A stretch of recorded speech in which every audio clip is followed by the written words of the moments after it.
रायबरेली की पावन धरती पर दूर दूर से चलकर आए हुए बिरहा गाय कलाकार आप प्रभु सम्मानी जो की परिचय के मोहताज नहीं है अरे जन जन को सम्मान देने वाले और जन जन से सम्मान पाने वाले श्री कवि जी गुरु शरण के महान कृपाया जेवन दास यहाँ आए के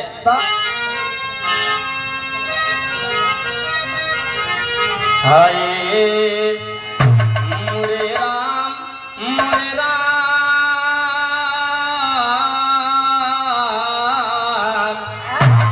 ए मुरे बाबा जोगिया हो राम।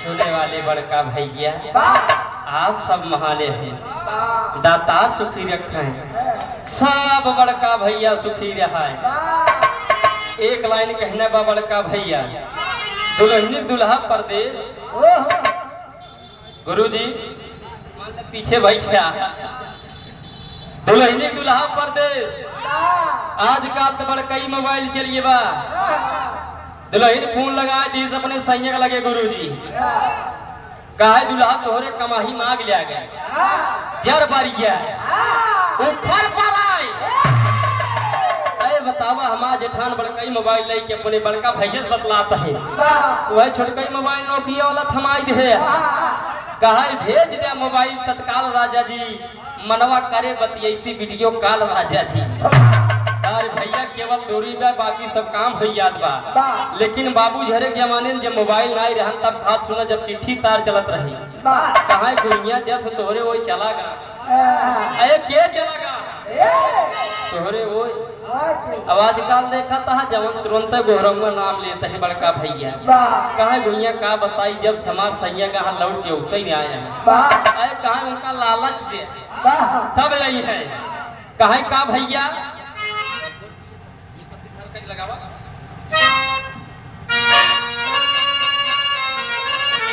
हाय हाय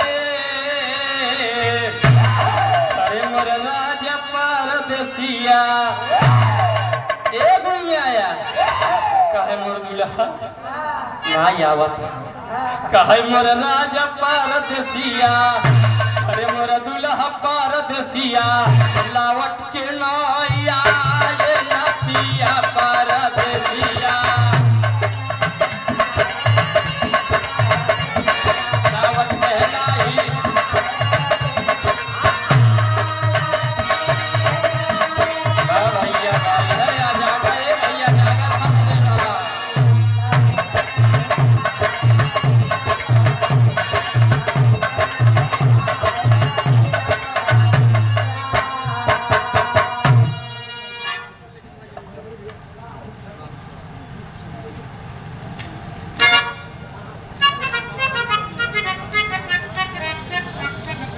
और यार परम समानी जो की परिचय के मोहताज नहीं है बिरहा गाय कलाकार परम पुण्य गुरुजी नेटवर्क यादव गुरुजी के जगन्नाथ यादव बाबूजी के सुपुत्र गुरु प्रसाद यादव सुंदर पुष्पहार एक बढ़िया गमछा 51 रुपया के आशीर्वाद ये काल भैया लाई ले श्री राम बहादुर जी भैया अरविंद आपो ले ले दोनों जने 51 रहा 49 दिन हो हाँ भैया मालिक सुखी रखे सब बड़का भैया सुखी रहा है रुपया पैसा से केहू अगहान बा कभो न अगहाए जग में तुलसी दो बड़े अरे जग में तुलसी दो बड़े एक पैसा एक राम कहे राम राम से मुक्ति मिले पैसा से सब पैसा बा तबे पेट्रोल भराई के आखिर ना दुल्हन ने अपन दुख तकलीफ बताओ दे बड़का भैया एक पत्ती और बढ़ा भैया अरे मोरा राजा परदेसिया अरे मोरा दुल्हा परदेसिया लावट के नैया ये नदिया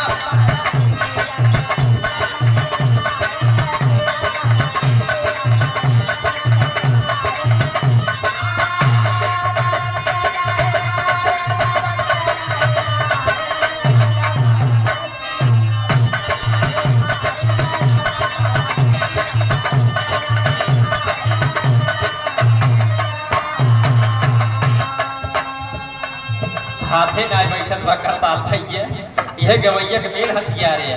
हाँ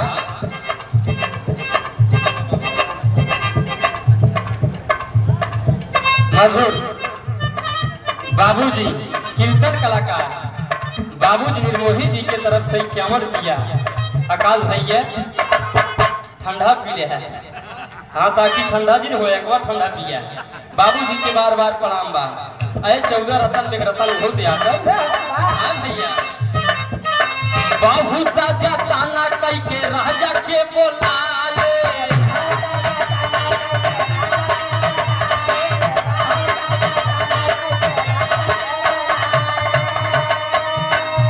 सलंदर मौर्य भैया जी के तरफ से 21 रुपया के आशीर्वाद माली सुखी रखे बड़का भैया।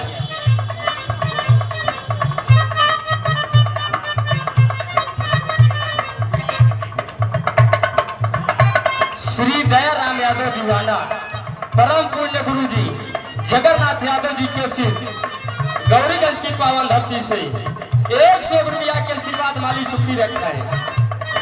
बाबू ताजा ताना कई के राजा के बोलाए,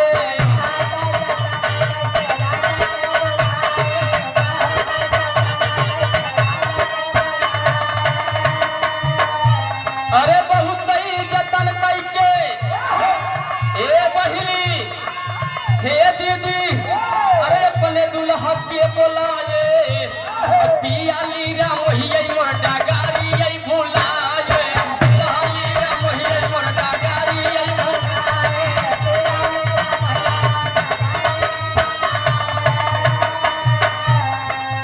और यहाँ पर परम सम्मानी जो की परिचय के मोहताज रही है रायबरेली की पावन धरती से, इसी पावन धरती से बिरहा गाये कलाकार श्री रमेश रागी भैया जी की तरफ से पुनः 51 रुपया के आशीर्वाद माली सुखी रखे।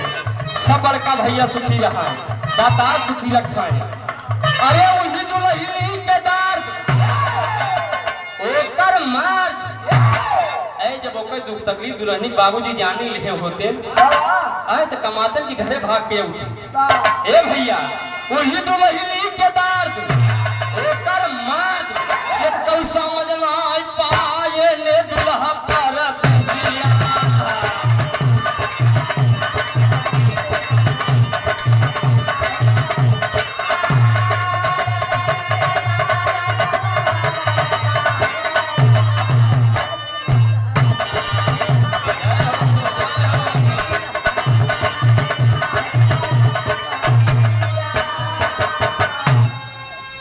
और आप परम सम्मानी जो कि परिचय के मोहताज नहीं धर्म के बड़े भाई अभिमन्यु यादव भैया जी की तरफ से 51 रुपया के आशीर्वाद दातार सुखी रखे।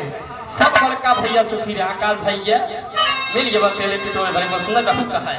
अब ये भैया नहीं कहा का अरे माग बीता पहुँच बीता बीता ये गहनवा,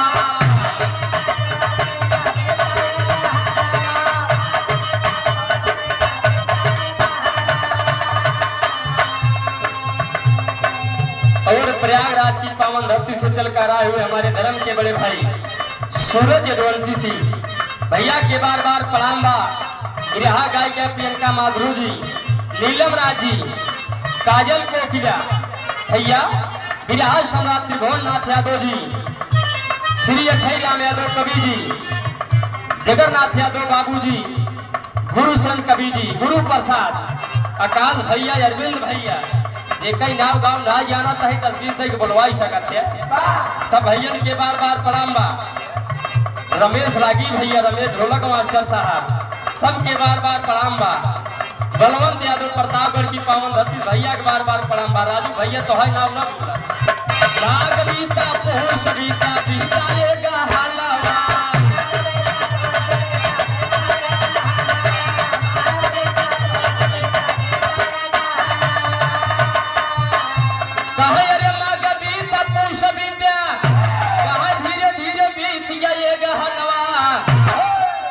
कहा दुल्हा आवत हो यही अंतिम चिट्ठी है, आवत हो ठीक बा आई हम दूसर व्यवस्था करी।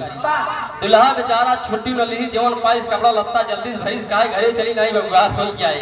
ए भैया कहना का बा अरे माँ के बीता पूछ बीता कहा धीरे धीरे बीत जाए गहनवा, अरे कई तैयारी ता बकाइल सजलवा, अरे कई तैयारी ता बकाइल सजलवा।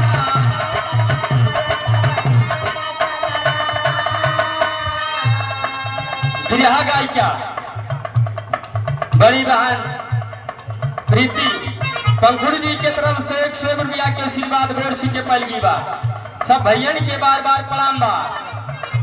भैया बिरहा गायिका प्रियंका माधुरी जी की छोटी बहन हमार बड़ी बहन। हाँ भैया आशीष भाई ना दिखाता हूँ कहन घर में सबसे बड़ा यही एक बड़ा भाई भाई श्री संतोष कमल जी शेरे जौनपुर की पावन धरती से भैया की टिकट रहा नहीं बड़ा टाइम देते। संगीत ऐसी चीज या ये भैया या ये दुनिया संसार में कुछ ना आया। जब पैदा भया धरती पे तब जान ला नंगई आया। गौर के हाँ बाबूजी जब ये धरती पे पैदा भया तो बिना कपड़ा तब पहने आया तो का के नहवाई धोवाई से का पता ना आया। हाँ भैया ये पता ना आया। जब धरती पे पैदा भया तो कमजोर ही रहा। जब जाए वाली अवस्था आई तब वैसे रहा बड़का भैया हो जाए लगे तो एकदम दूबर पातर हो गया। जब जाए लगे जान ला कपड़ा ना रहन तन बुहे कफन छोड़ के ए भैया जब छोटवा रहा के नहवाई धोवा तब ना जान पाया। जब दुनिया छोड़ के चला गया नहाई धो जब तहाई अंतिम विदाई हो मनई नहवावत है तब ना जान पावत है। मनई 40,000 50,000 कमाई लगे गांव बोलबे नहीं करी है कहने बात गुमान क्या है भैया। जवन जब धरती जन्म ले सब कुछ ही पाया रुपया पैसा सोना चांदी भैया बढ़िया भाई पाया बहन पाया नाथ बात पाया। हाँ बढ़िया मेहरा में तो तेज है इन तो दीवाना याद है बढ़िया सड़ुआइन पाया देवता हनुमान स्तंभ सड़ुआ। हाँ पूरा रिश्तेदारी छूट गया लेकिन बाबूजी छूटे ना। ए भैया जब जानता है सब कुछ हिमायत बजा रहा ये धरती पे आई सब चला जाइए कौने बात की गुमान के है यहाँ। अंतिम में कहना बड़का भैया अगर ज्यादा समझ लिए हो तो माफी चाहत ही कहना का बात। अरे है गर्मी का दिनवा राजा जब गुरु जी रहे ठंडी के दिनवा राजा बीते ही न बीताए। ऐ जब दुल्हनी गर्मी के दिन आई का घूम बीतत रही हुए जब समझ देखा वैसे काका पलट गया है। अरे है गर्मी का दिलवा दुल्हा अरे बीते ही ना बीताए दुल्हा परदेसिया।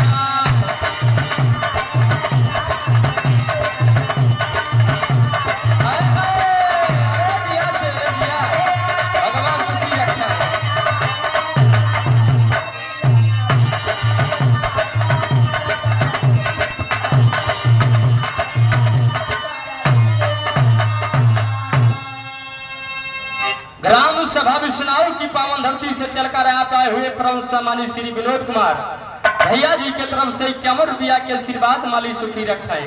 अंतिम में कहना बा भैया तई सब सदगुरु कई बलिहारी तो हमसे दिए जदुइया नयनवा में राम बस गए